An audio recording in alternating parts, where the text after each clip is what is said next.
আসসালামু আলাইকুম রহমতুল্লাহ। আমি এই মুহূর্তে রয়েছি ভিয়েতনাম হোচিমিন সিটি কেন্দ্রীয় মসজিদ। এই মসজিদটি 1935 সালে স্থাপন করা হয়েছে এখানে হোটেল শেরাটনের পাশে। ভিয়েতনাম হোচিমিন সিটি অত্যন্ত সুন্দর একটি মসজিদ।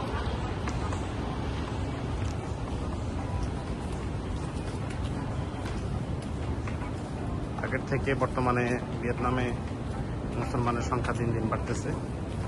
যেটা হচ্ছে গাড়ি পার্কিং এরিয়া, বিশেষ করে বড় গাড়ি ঢোকানোর কোনো জায়গা নেই এখানে, সবগুলোই মোটরসাইকেল পার্কিং এরিয়া। এই মসজিদের সামনে অনেক সুন্দরভাবে ফুল গাছ লাগানো, পরিষ্কার পরিচ্ছন্ন।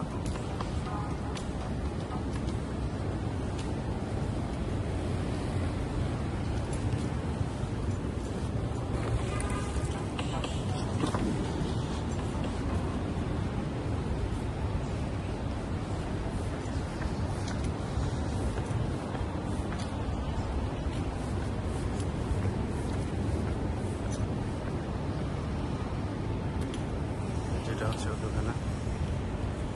এটা অজুখানাটা আসলে আমাদের বাংলাদেশে যেরকম অজুখানা খুবই কম দেখা যায়, যে এখানে মগ রাখা আছে, ওটা দিয়ে অজু করতে পারবে এবং হলো সরাসরিও করতে পারবে। এই যে খোলা ছাদ, অনেক সুন্দর একটি অজুখানা। মাশাআল্লাহ মাশাআল্লাহ। আপনারা যখন ভিয়েতনাম সফরে আসবেন অবশ্যই হোচিমিন সিটি কেন্দ্রীয় মসজিদে আসবেন নামাজ পড়ার জন্য। আসসালামু আলাইকুম রহমতুল্লাহ। এই যে এখানে নারী পুরুষ সবাই নামাজ পড়তে পারে, যদিও মহিলাদের জন্য ওই পাশে রাখা আছে।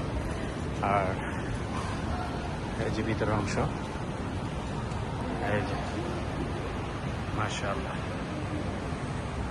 অনেক সুন্দর। ঠিক আছে, আজকে এ পর্যন্ত। আল্লাহ হাফেজ।